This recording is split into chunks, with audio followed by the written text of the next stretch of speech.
অসমীয়াত এষাৰ কথা আছে গৰু নাবাই হাল থকাতকৈ নাথকাই ভাল। মই বৰ্তমান আহি উপস্থিত হৈছোঁ পশ্চিম বিলাচীপাৰাৰ নাইৰালগাত। মই প্ৰথমে এখন দলঙৰ দৃশ্যটো দেখুৱাই ল'বলৈ চেষ্টা কৰিছোঁ, সতীৰ্থক দেখুৱাবলৈ গৈছোঁ। এইখন এখন দলং। সম্প্ৰতি এই দলংখন সম্পূৰ্ণৰূপে বগাহাতীত পৰিণত হৈছে। এই দলংখন দেখাত ভাল, কিন্তু ৰাইজে যাতায়াত কৰিব নোৱাৰে। এই দলংখনেদি এজন দুজন বা শ ৰাইজ নহয়, হাজাৰ হাজাৰ লাখ লাখ কিন্তু জনতা এই দলংখনেদি অহা যোৱা কৰিয়ে থাকে।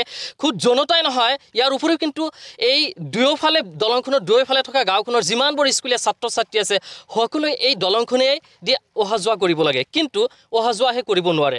এই অঞ্চলৰ একাংশ সচেতন ব্যক্তি আছে, কথা পাতিবলৈ চেষ্টা কৰিম। অৱস্থা এনেকুৱা কিয়? আমাৰ এইটো অৱস্থাই ওচৰে হৈ যোৱা বানত এনেকুৱা ভাঙি ছিঙি গৈছে।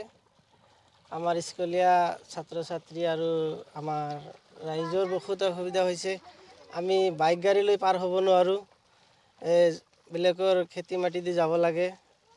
কেইদিনমান পিছত বন্ধ কৰি দিব। আমি এতিয়া কি কৰিম, ক'ত কেনেকৈ যাম স্কুলত? আমাৰ ল'ৰা ছোৱালী বহুত অসুবিধা হৈছে। আমাৰ ইয়াতে এটা হায়াৰ ছেকেণ্ডেৰী স্কুল আছে, ME স্কুল, LP স্কুল আৰু দুটা প্ৰাইভেট স্কুল আছে। ছাত্ৰবিলাকৰ বহুত অসুবিধা হৈছে। এইটো কিমান দিনৰ পৰা এনেকুৱা অৱস্থাত আছে? এইটো আগতে অলপ ভাল আছিল, অহা যোৱা কৰা গৈছিল, কিন্তু বান আহিলে এনেকুৱা অৱস্থা হয়। প্ৰত্যেকবাৰে এনেকুৱা হয়? প্ৰত্যেকবাৰে এনেকুৱা হয়। আপোনালোকে জনপ্ৰতিনিধি বিভাগক জনাইছিল নেকি? এনেকুৱা জনাও হোৱা নাই, কিন্তু সিহঁতে আহে দেখে আৰু লাষ্টত বালা মাটি অলপ পেলাই কিনে আমাক অলপ সকাহ দে।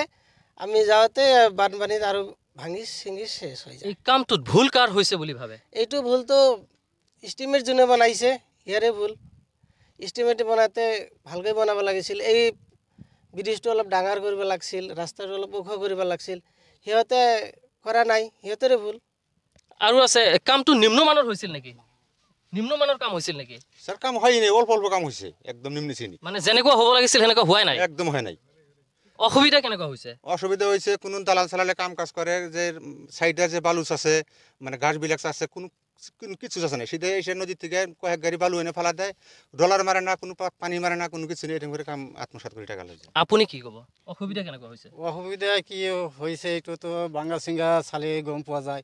এইবেলিতো বানপানী হোৱা নাই। এই অলপ বানপানীতে দলংখনৰ দুফালৰ মাটি গৈছে পানী, আৰু ইয়াৰ পৰা অলপ দক্ষিণ ফালেতো অলপ পানী উঠিছে, সেইটো ৰাস্তাখন ভাঙি ছিঙি শেষ হৈছে। বৰ্তমানত যিটো আমালোকৰ এই অঞ্চলৰ মানুহ অহা যোৱাত বিৰাট অসুবিধা হৈছে। অসুবিধা হোৱাৰ একমাত্ৰ কাৰণ দলঙৰ ওপৰেদি আমালোকে অহা যোৱা কৰিব নোৱাৰোঁ। দলঙৰ ইফাল সিফাল দি আমি মানে খেতি পথাৰত দি বোকা পানীৰ ভিতৰত অহা যোৱা কৰোঁ। বিশেষকৈ আমাৰ কোন ল'ৰা ছোৱালীবিলাক স্কুলে যোৱা অহাত বা হাইস্কুল হায়াৰ ছেকেণ্ডেৰীত যিবিলাক ছাত্ৰ ছাত্ৰী অহা যোৱা কৰে সিহঁতৰ বৰ অসুবিধা হৈছে। দুদিন পিছত যেতিয়া এই মাটিখিনিতে শস্য পেলাব, তেতিয়া আমালোকে বা ছাত্ৰ ছাত্ৰীবিলাকে কেনেকৈ কোৱাৰ পৰা কলৈ কেনেকৈ যাম, এইটো আমালোকে চিন্তা ভাবি আজিলৈকে কোনো সীমা পোৱা নাই। আপোনাৰ চৰকাৰক আহ্বান কি জনাব? চৰকাৰক আমি এইটো আহ্বান মানে অনুনয় বিনয় কৰি জনাওঁ যে যাতে দলংখন ভাল কৰি দিয়ে বা ৰাস্তাখন ভাল কৰি দিয়ে, ল'ৰা ছোৱালীবিলাকে স্কুলে অহা যোৱা কৰিব পাৰে বা আমালোকে অহা যোৱা কৰিব পাৰোঁ। এইটোৱে চৰকাৰৰ ওচৰত সবিনয় আবেদন কৰোঁ। হয়, যিহেতু মই পূৰ্বে উল্লেখ কৰিছোঁ যে দলংখন সম্প্ৰতি সম্পূৰ্ণৰূপে বগাহাতীত পৰিণত হৈছে। দলংখন আছে, কিন্তু যাতায়াতহে কৰিব নোৱাৰে। স্কুলীয়া ছাত্ৰ ছাত্ৰী আছে, কথা পাতিবলৈ চেষ্টা কৰিম। কোনখন বিদ্যালয়ৰ পৰা? মই নাইৰালগাঁও ৰয়েল একাডেমীত পঢ়োঁ। গাঁৱৰ নাম কি? মোৰ নাম নাইৰালগাঁও পাৰ্থী। এই দলংখনৰ বাবে অসুবিধা কেনেকুৱা হৈছে? এই দলংখনৰ বাবে বহুতো অসুবিধা হৈছে। আমি আগতে ইয়াৰ ওপৰেদি অহা যোৱা কৰিছোঁ স্কুলত, কিন্তু এতিয়া বানপানী হোৱাৰ ফলত ভাঙি গৈছে। দলংখন ভাঙি যোৱাৰ কাৰণে বহুতো অসুবিধা হৈছে, যাৰ কাৰণে আমি পানীয়েদি খোজকাঢ়ি আহিব লগা হৈছে। আৰু যাতে চৰকাৰক মই আহ্বান জনাইছোঁ যাতে দলংখন অতি সোনকালে মেৰামতি কৰি দিয়ে, আৰু মেৰামতি কৰি দিলে আমি স্কুলত অহাটো কোনো অসুবিধা নহ'ব। তাৰ কাৰণে মই চৰকাৰক আহ্বান জনাইছোঁ। হয়, ইতিমধ্যে যিহেতু মই উল্লেখ কৰিছোঁ যে দলংখন আছে, কিন্তু যাতায়াতহে ৰাইজে কৰিব নোৱাৰে। খুদ স্কুলীয়া ছাত্ৰ ছাত্ৰীয়েও উদ্বেগ প্ৰকাশ কৰিছে, চিন্তা প্ৰকাশ কৰিছে। চৰকাৰক কাটৰ আহ্বান জনাইছে যাতে অতি সোনকালে এই দলংখনৰ দুই কাষে থকা ভাঙি যোৱা অংশখিনি যাতে মেৰামত কৰি দিয়ে আৰু যাতায়াতৰ সুব্যৱস্থা কৰি দিয়ে।